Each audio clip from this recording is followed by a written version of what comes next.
Magandang araw, si Dingdong Dantes po ito. Basta sinabing Pilipinas, isa sa una nating naiisip ay ang magagandang beach sa ating bansa.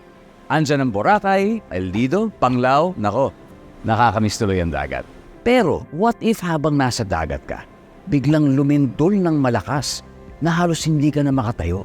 Tapos, biglang umurong ang tubig ng dagat na para bang napakabilis na nag-low tide? Tapos maya-maya pa may narinig kang kakaibang tunog na para bang may papalapit na malaking alon sa'yo. Hep, hep, hep, alam ko nakakapanik. Pero lumikas ka na agad at tumakbo sa mataas na lugar o papalayo sa dagat. Dahil kapag naranasan mo ang mga senyales na ito, ibig sabihin may paparating na tsunami sa lugar nyo. #panatag ang may alam.